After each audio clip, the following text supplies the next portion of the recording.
All these brothers my guys, know that we fly, know that they ride or die. Why they wanna move like that? Where you want gone? Why you want act like that? Why you play hard? No rush, go on, move dumb. Back and forth, push and shove. Make your peace and love into peace and gloves. Now you gotta do it right now. जय हिंद दोस्तों, भारत माता की जय, वंदे मातरम। डर तो बहुत है पाकिस्तान को युद्ध का। बहुत सारी इमरजेंसी मीटिंग्स हो रही हैं, बहुत सारे वहां पे एक्शंस हो रहे हैं, इंडिया में भी एक्शंस हो रहे हैं और उनका वॉच पूरे हमारी तरफ है। वो अपना पारी खेल चुके हैं, हमको हमारी पारी खेलनी है। अब हमारे क्या एक्शंस हो रहे हैं मैं थोड़ा थोड़ा करके बताता हूं आपको। अभी रिसेंटली झेलम से 2000 क्यूसेक पानी छोड़ दिया, उससे उनकी हवा टाइट हो रखी है और शहबाज शरीफ भी नेगोशिएशंस के लिए तैयार है। अब कहां से स्टार्ट होता है, उनका पैनिक कहां से स्टार्ट हो रहा है वो मैं बताता हूं आपको। सरकार कुछ नॉर्मलिटी नहीं चाहती पहलगाम में, उसने वहां सारा पहलगाम खाली पड़ा है। आर्मी ने चला के सबको बोल दिया है कि यहां पे अभी मत आइए, हमारा सर्च ऑपरेशन चल रहा है। तो गवर्नमेंट खुद नहीं चाहती कि जेएंडके में नॉर्मलिटी हो।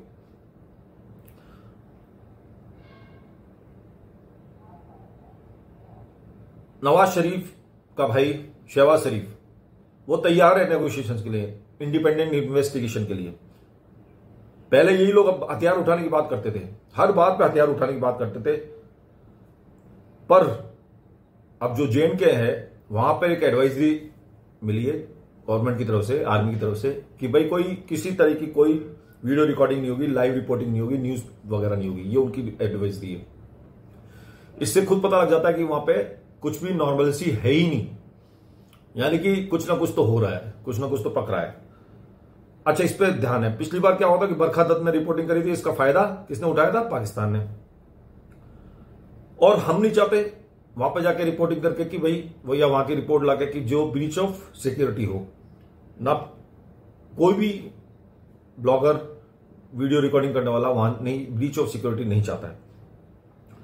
वहां के आसपास के लोगों के बंकर की सफाई शुरू हो गई है, ठीक है। 2 दिन पहले फसलें काटने का भी ऑर्डर दिया था, पर गवर्नमेंट नहीं चाहती कि ये बात लीक आउट हो, फिर उन्होंने उसका खंडन भी कर दिया। जेएंडके के हॉस्पिटल्स जो हैं, जेएंडके ने के हॉस्पिटल्स को 24/7 इमरजेंसी वर्किंग के लिए कह दिया है। हालांकि इस बात को भी बहुत लाइमलाइट में शो नहीं किया है, यहाँ नॉर्मल ऑर्डर्स की तरह दिया गया है। वहां के लोगों को, जो झेलम के आसपास के लोग हैं, जो गवर्नमेंट ऑफिशियल्स हैं, उनको कह दिया कि भाई छुट्टी ना करें। प्रॉपर इंफॉर्मेशन दे दी है पूरे वर्ल्ड को। अब देखिए, डर तो होगा ही पाकिस्तान को। अब डर क्यों नहीं होगा, ये सब बातें जो मैं बता रहा हूं उसके कारण से। प्रॉपर इंफॉर्मेशन दे दी गई है पूरे वर्ल्ड को, अमेरिका को, कि भाई इन्होंने इस तरह से कांड किया है और हम इसका जवाब प्रॉपर देंगे, हमें आपकी जरूरत नहीं है, हम इसका जवाब आपको देंगे। और इसके लिए पाकिस्तान अकेला शामिल है। पाकिस्तान अलग थलग पड़ भी चुका है, उसके पास कोई ऐसा वो नहीं है कि जहां पर उसका कोई साथ दे सके। 1-2 लोग हैं, और टर्की वाला सुल्तान जो है, उसकी हालत खुद की खराब है। जो सुल्तान बनना चाहता है, कैलिफेट का सुल्तान बनना चाहता है, वही थोड़ी बहुत सपोर्ट करता है, वो भी साइड बैठा हुआ है। और चाइना है, चाइना की हालत खराब है। इंडिया ने जो भी 14-15 टेररिस्ट इन्वॉल्व हैं उनकी लिस्ट बना दी है, उनके घर तोड़ दिए हैं। 5000 पाकिस्तानी नेशनल्स को निकालना स्टार्ट कर दिया है, उनको बाहर का रास्ता दिखा दिया है, बाहर भेजने का रास्ता दिखा दिया है, ठीक है।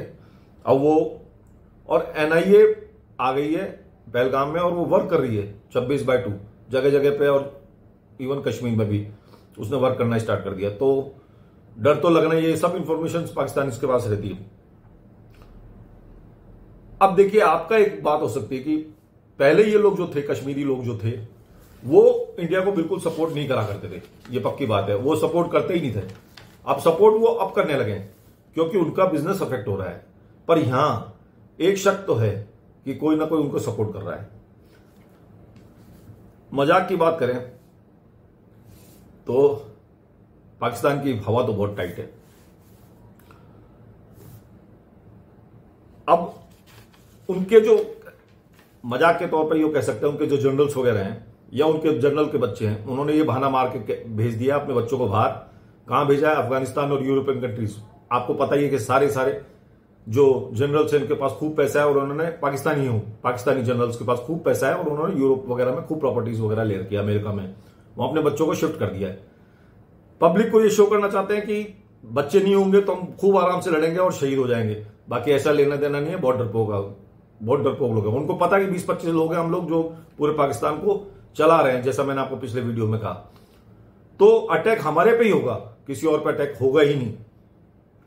इसी कारण से शहबाज शरीफ का तो शक्ल ही डरपोक जैसी है, बिल्कुल डरपोक जैसी है। वो डरा सा ही लगता है। तो उसने तो नेगोशिएशंस के लिए बोलना स्टार्ट कर दिया। इंडिपेंडेंट इन्वेस्टिगेशन शब्द ही यूज कर लिया पूरे वर्ल्ड को दिखाने के लिए। उसने एक बार ये नहीं कहा कि हम रिटेलिएट करेंगे, वो तो सीधा ही सरेंडर मोड पे।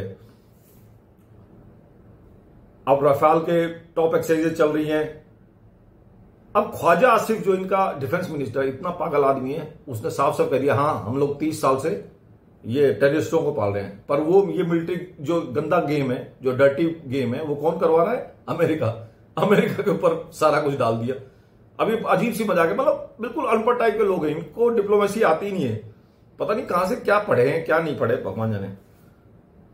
उनके पास देखिए नदियों का जो समझौता है, आपको कब मैंने बताया पिछले उसमें, इंडस रिवर ट्रीटी जो है उसने इंडिया ने कैंसिल कर दी। अब ये पहले तो पुकारते हैं पाकिस्तानी सारे कि इंडिया इससे बाहर जा ही नहीं सकता, इस ट्रीटी से बाहर जा ही नहीं सकता, भारत इससे बाहर हो ही नहीं सकता। जबकि 370 में भी इमरान खान सब जगह यही बताता रहा कि वह बाहर नहीं जा सकता, जबकि वो आराम से इंडिया बाहर आ गया, उसको कोई दिक्कत ही नहीं हुई, भारत को कोई प्रॉब्लम ही नहीं हुई। अब वो इस ट्रीटी से भी बाहर आ गया। अब 5 तरह के प्रोजेक्ट चल रहे हैं, खूब अड़ंगा लगा रहा है पाकिस्तान 2016 से ये जो बात हुई है कि हम पानी रोक देंगे, ये तो आज क्लियरली बोला है। डैम्स बनाने की बात तो 2016 से चल रही है। 5 तरह के प्रोजेक्ट चल रहे हैं, मैं आपको बताता हूं। ये तो आपको पता ही लग गया डिफरेंट वीडियो से कि तीन रिवर्स उनके पास है, 3 हमारे पास है। सिंधु, झेलम और चिनाब उनके पास है, और रावी, व्यास और सतलुज हमारे पास है। अब इन रावी, व्यास, सतलुज पे हम लोग डैम्स बना रहे हैं और बहुत टाइम से बना रहे हैं, 2016 से बना रहे हैं। वो तो कुछ बनाते ही नहीं है, वो रिपेयरिंग भी नहीं करते। उनका तो घर, उनको तो संपत्ति मिल गई थी, बाप दादाओं की संपत्ति मिल गई थी। बाप दादा मतलब इंडिया से संपत्ति मिल गई थी, उसके बाद उन्होंने रखरखाव भी ढंग से नहीं किया। अब इस ट्रीटी का क्या इफेक्ट होगा? इस ट्रीटी का तोड़ने का इफेक्ट क्या होगा कि इंडिया कोई भी इंफॉर्मेशन शेयर नहीं करेगा पाकिस्तान से, किसी भी तरह की कोई इंफॉर्मेशन बताएगा नहीं। पानी छोड़ रहा है, पानी रख रहा है, पानी कम आएगा, पानी ज्यादा आएगा, कुछ नहीं बताएगा। पहले वो बताया करता था, पहले इंफॉर्मेशन जाती थी। ना घुसने देगा इंडियन टेरिटरीज में घुसने देगा कि आप, पहले इनके लोग आया करते थे डैम्स को चेक करने की, भाई कोई पानी इंडिया ले तो नहीं रहा, निकाल तो नहीं रहा। अब वो कोई नहीं कर सकता, अब उनकी बिल्कुल एंट्री बैन हो गई है, एंट्री बंद कर दी गई है। तो ये इस ट्रीटी का फर्क पड़ा है। सफाई करते नहीं है, इनके डैम्स में गाद भरा हुआ है, उसमें मिट्टी भर गई है, टाइम टू टाइम इसको साफ करना चाहिए। इंडिया करता रहता है, नए डैम बनाता रहता है, और ये लोग कुछ नहीं करते। 80% एग्रीकल्चर इसी पानी पे हो रही है इनकी, और 90% जो वाटर सप्लाई है वो भी इसी से है। और ये बात उनका डिपार्टमेंट जानता है, उनका जो पाकिस्तान का डिपार्टमेंट है वो जानता है ये बात। अगर फूड प्रोडक्शन बंद हो गया तो इनकी लाइफ मिजरेबल हो जाएगी, हालत खराब हो जाएगी। अब मैं आपको बताता हूं कि 5 प्रोजेक्ट कहां कहां बन रहे हैं जिसपे इंडिया ऑलरेडी काम कर रहा है। एक है राटले पावर प्रोजेक्ट, जिसमें 850 मेगावाट का प्लांट है, और 2026 तक ये बनके तैयार हो जाएगा। और 2026 होने के बाद ये किश्तवाड़ JNK में है, तो ये 2026 में कंप्लीट हो जाएगा। तो ये काम तो पहले से ही चल रहा है। दूसरा है आपका पाकल डुल डैम, चिनाब पे। ये डैम JNK में हाइड्रो पावर प्रोजेक्ट है। 108 मीटर इसकी हाइट है इस डैम की। 1.2 बिलियन क्यूबिक मीटर 2028 तक बन जाएगा। इतना इसका पानी का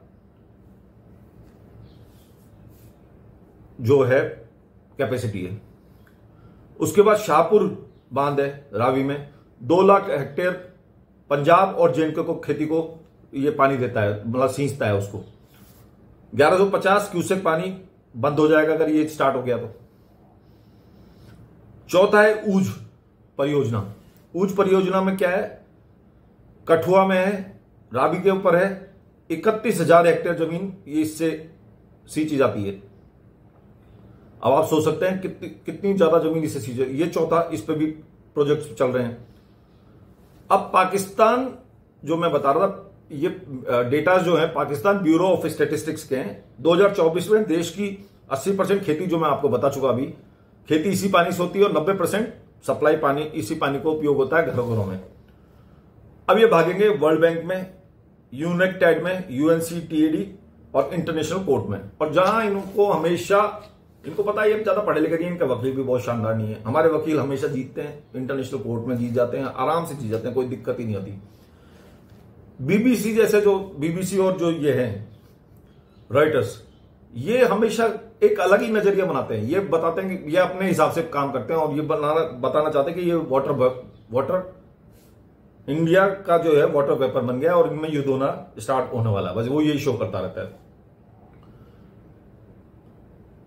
अब आधे लोग समझ ही नहीं पाएंगे, टीटी सस्पेंड हुई है, टीटी एट एबेयंस हुई है, जो कहा जाता है टीटी एट एबेयंस, यानी कि हमने छोड़ दी है। टीटी खत्म नहीं हुई है, कितने समय के लिए छोड़ी है वो हम डिसाइड करेंगे। 1 साल छोड़ेंगे, 10 साल सस्पेंड करिए या 5 साल करिए, वो हम डिसाइड करेंगे ना। हमने सस्पेंड करिए, हमने कैंसिल नहीं करिए।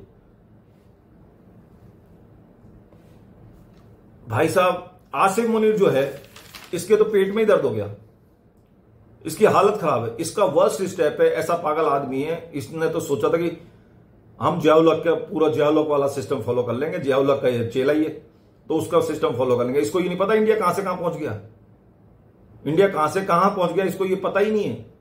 बस बोल दिया हम सुपीरियर हैं, हम सुपीरियर हैं, हमारी आइडियोलॉजी। अरे तुम्हारी आइडियोलॉजी है क्या? आइडियोलॉजी है क्या ये तो बताओ। तुम क्या हो क्या? अब मैं इससे ज्यादा क्या बोलूं, मैं फिर वो अजीब सा लगता है वीडियो में अगर मैं बोलता हूं तो। अब इनकी बात सुनिए। घर मिले 2 भाइयों को, इंडिया हमको मिला, इनको पाकिस्तान मिला। मेंटेनेंस करी नहीं, इंडिया पैसे देता रहा इनकी कैनाल बनाने के लिए, वो इन्होंने वेपन्स में यूज किया, कोई काम नहीं किया। अब 50 किलोमीटर लास्ट में जो जहां से ये निकलती हैं, नदियां निकलती हैं, और वो बे ऑफ बंगाल में, इंडियन ओशन में बेसिकली जाती हैं, सारी वहां निकलती हैं। तो वहां 50 किलोमीटर पानी, सैलिन वाटर जो है, सैलिन वाटर वापस, मतलब समुद्र का पानी ऊपर चढ़ गया, क्योंकि वहां सफाई, वो ये पानी इन्होंने मेंटेनेंस नहीं करी, वो पानी ऊपर चढ़ने लगा। 50-60 किलोमीटर का एरिया खत्म हो गया। 50-60 किलोमीटर का एरिया खत्म हो गया, तो वहां कच्छ को भी इफेक्ट कर रहा है, वहां सैलिन वाटर इफेक्ट हो रहा है, वहां हमारे नमक नहीं बन पा रहा, हमारी जमीन और खराब हो रही है। मतलब पड़ोसी के अगर कोई लीकेज है तो वो दूसरे का घर भी खराब करता है। तो वही कारण है, इनके यहां से तो मेंटेनेंस हो नहीं रही और हम मेंटेनेंस कर नहीं पा रहे, क्योंकि ये इनके एरिया में। तो ये एक दिक्कत है। इंडिया में पड़ोसी जो है वो दूसरे को पानी नहीं लेने देता। एक नॉर्मल घर की बात बता रहा, तो हम इंडिया वाले इनको पानी लेने देंगे क्या? अगर हम चाहेंगे तो हम इनको 1 इंच पानी नहीं लेने देंगे, ये तो पक्की बात है।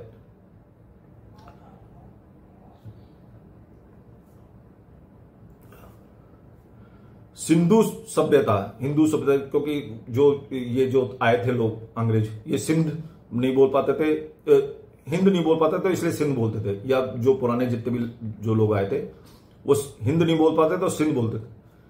तो शंकर जी की जटाओं से निकली है ये, तो वहां से हमारी सभ्यता स्टार्ट हुई है। अभी ये कहां, ये अभी कन्वर्ट हुए थोड़े दिन पहले ही, जब से ये सारे जो मुगल राजा है। अब ये तो वही पुरानी बात, जो पुराने समय की बात है कि भाई मुस्लिम धर्म आया और वो सब बात हुई और हमारे शंकर जी के यहां जटाओं से निकली। अब शिमला समझौते की बात कर लेते हैं। शिमला समझौता क्या कहता है? अब इन्होंने शिमला समझौता तोड़ दिया या रखा हुआ है, मुझे पता नहीं है। आप प्लीज कमेंट करके मेरे को बताइए। कभी कहते हैं तोड़ दिया, कभी कहते हैं रखा हुआ है, हमने नहीं तोड़ा है। शिमला समझौता क्या कहता है कि हम 2 जने मिलकर ही बात करेंगे, कोई एक दूसरे पे बिना बताए अटैक नहीं करेगा। अब बताइए, खुद के पैरों पे कुल्हाड़ी मार रहे हैं, मतलब खुद के कपड़े कुल्हाड़ी से धो रहे हैं। शिमला का समझौता टूटेगा तो हम आराम से J&K कैप्चर कर पाएंगे, हम घुस पाएंगे, क्योंकि ये समझौता ही रोकता है इसको। अब इनके दिमाग में आया है कि भैया ये तो उल्टा हो गया। हमास, हुती, हिजबुल्ला सब खत्म हो चुके हैं। हालांकि हमास के कुछ लोग इनके यहां मिले हैं, ऐसा नहीं है कि ये जो कुछ लोग आए हुए हैं, ये इंटेलिजेंस ने बताया, तो ये सब खत्म हो चुके हैं।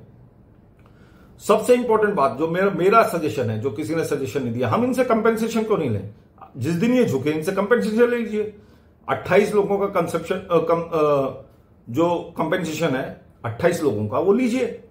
10 करोड़ के हिसाब से ले लीजिए, इंडियन रुपीस के हिसाब से। इनके 10 करोड़ तो 2 करोड़ के बराबर भी नहीं है। 10 करोड़ के हिसाब से लीजिए। आप क्यों नहीं लेते हैं? और इनसे लेटर लिखवाइए कि आप आइंदा से कोई गलती नहीं। जब ये नेगोशिएशन टेबल पे बैठे, जब भी आज से 6 महीने बाद, साल भर बाद, 1.5 साल बाद इनसे नेगोशिएशन टेबल पे बैठे तो इनसे कंपेंसेशन लीजिए। और अगर ये वर्ल्ड इंटरनेशनल कोर्ट जाते हैं तो वहां कंपेंसेशन लीजिए। 28 लोगों को कंपेंसेशन मिलना चाहिए, उनको क्षतिपूर्ति मिलनी चाहिए। तो ये इंडियन गवर्नमेंट कोशिश करे कि इनको मिलना चाहिए। नेगोशिएशन करेंगे तो ये एक तरफ नेगोशिएशन में टाइम वेस्ट करेंगे और दूसरी तरफ से अटैक करेंगे। तो इनका अब मजे की बात यह है, इनका एक साथ देता है वो टर्की का सुल्तान, जो अपने आपको कैलिफेट, मैंने बताया था कि कैलिफेट का लीडर समझता है, वो पागल आदमी है, वो इनको सपोर्ट करता है, बाकी कोई नहीं करता। सीपेक जो है, जो सीपेक चाइना से बना हुआ है, चाइना भी इनसे नाराज है। सीपेक बर्बाद पड़ा है। सीपेक का फुल फॉर्म है चाइना पाकिस्तान इकोनॉमिक कॉरिडोर। बात यह कि वो चाइना पाकिस्तान एक्सप्लॉइट कॉरिडोर कह दो या चाइना पाकिस्तान एक्सटिंक्ट कॉरिडोर, खत्म हो गया वो कॉरिडोर, कुछ भी नहीं है उसमें। उसके पत्थर उत्तर बाहर निकल गए, उसकी सीमेंट सारी गिर गई है। और चाइना कहता है पैसे दो, ये कहते हैं आप यार, आप हमारे दोस्त हो ये, और बातों से फैलाना चाहते हैं। और चाइना कहता है पैसा पैसा दे, पैसा चाहिए।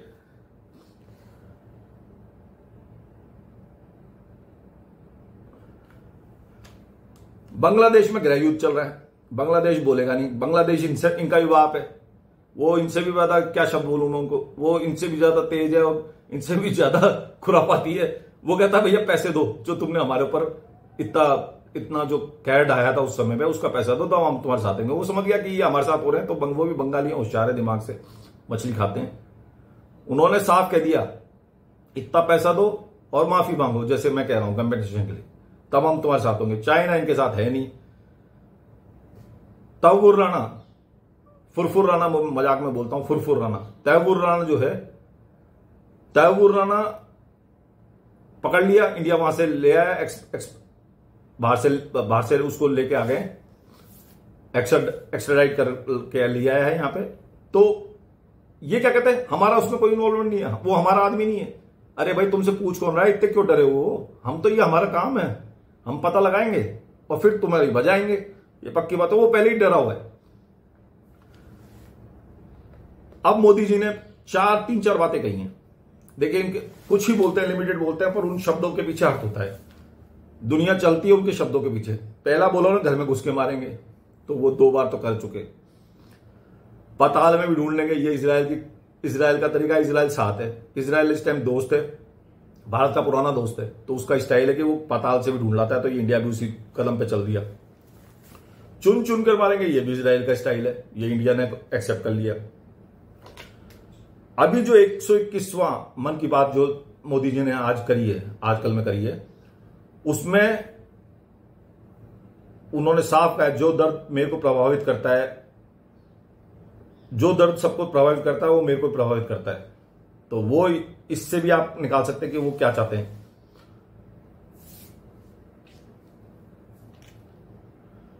इनको, इनके जनरलों को है compulsive disorder, obsessive compulsive disorder.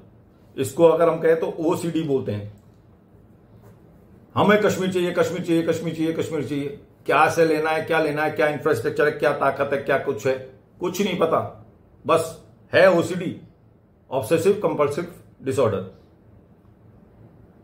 एक आदमी को होती कि भाई मेरे को लेना है, जैसे वो शाहरुख खान की मूवी थी जिसमें वो शाहरुख खान, एक वो सनी देओल उसका हस्बैंड होता है, जूही चावला का, और वो किसी तरह से उससे शादी करना चाहता है, उसको लेना चाहता है, मन ही मन में बस प्रेम की बात करता है। तो वो इनकी हालत है। उस मूवी का नाम याद नहीं आ रहा। तो वो इनकी, मैं तेरे सामने, वो गाना था जिसमें। अब इनकी आइडियोलॉजी क्या है? शायद सऊदी अरेबिया वाले तो इनका फोन ही नहीं उठाते। इनको पता है जैसे ही फोन करेंगे ये लोग पैसे मांगेंगे।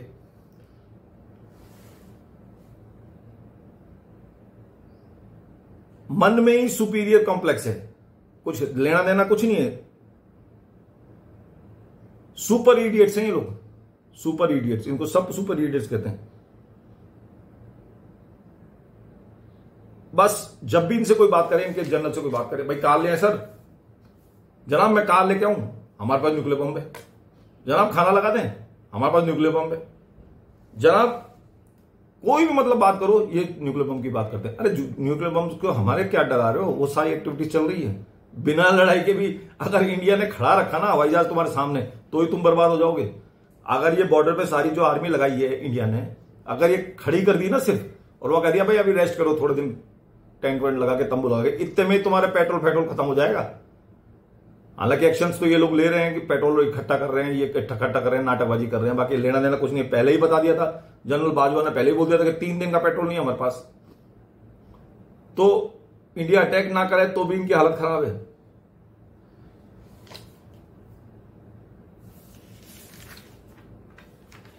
इंडिया के 34 किलोमीटर रोड डेली बन रही है, ये हमारा कंपैरिजन करेंगे। 34 किलोमीटर रोड डेली बन रही है हमारी, 12 किलोमीटर की रेल बन रही है, ये पकड़ पाएंगे हमको? और ये लोग आइसोलेट होते जा रहे हैं।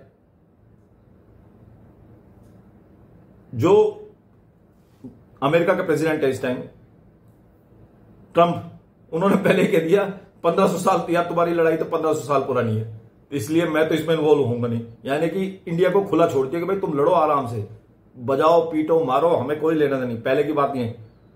एक बात ध्यान रख लीजिए, शक्ति को रेस्पेक्ट करती है। हमारे पास शक्ति है तो हमारे को पूरा वर्ल्ड रेस्पेक्ट कर रहा है। किसी ने भी एक कमेंट ऐसा नहीं आया, पहले 5 बोला करते थे, पहले तो सारे ही बोलते थे अगेंस्ट में, फिर 10-5 बोलने लगे, फिर 5 बोलने लगे, फिर 3 बोलने लगे, फिर 2 बोलने लगे। अब आज की डेट में एक भी जना हमारे को अपोज नहीं कर रहा है। सबसे बड़ी हमारी जो डिप्लोमेटिक ताकत है, डिप्लोमेटिक जो हमारी जो स्ट्रेंथ है वो ये है। आज की डेट में किसी ने हमारे को गलत नहीं बोला है। और इंडिपेंडेंट इन्वेस्टिगेशन की शहबाज बात कर रहा है, खुद अपने आप आके, क्योंकि हालत खराब है, अकेला पड़ गया, सब कुछ इनका रुका पड़ा है, हालत खराब है। और मैं आपको बता रहा हूं आने वाले समय में ये बहुत जल्दी FATF में भी आ जाएंगे।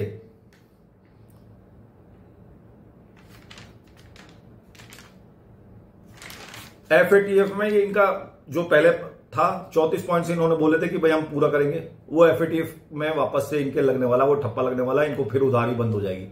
तो साहब ये पाकिस्तान डरा तो बहुत हुआ है, इस टाइम हालत खराब है, दिखाना नहीं चाह रहा।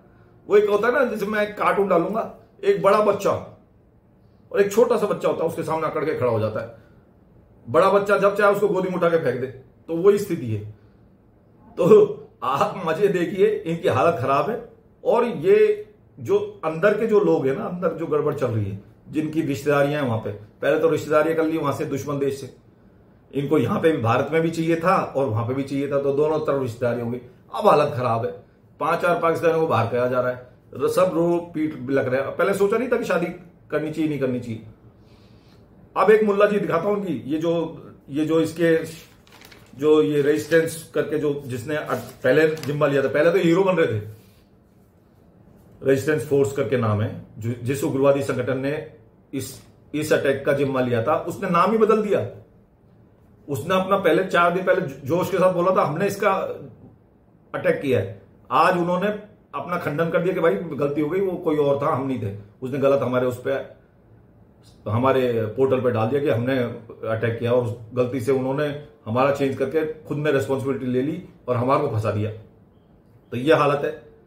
और उसका अभी मैं आपको दिखाता हूं, ये इंटरव्यू लास्ट में डालूंगा वीडियो के बाद, उस वीडियो को देखना ना भूलें, क्या उसकी हालत हुई है।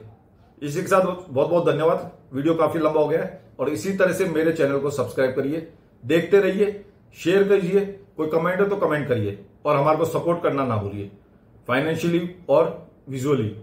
बहुत बहुत धन्यवाद। ये वीडियो अभी इसके बाद भी है, प्लीज देखना। धन्यवाद। भारत माता की जय। जय हिंद।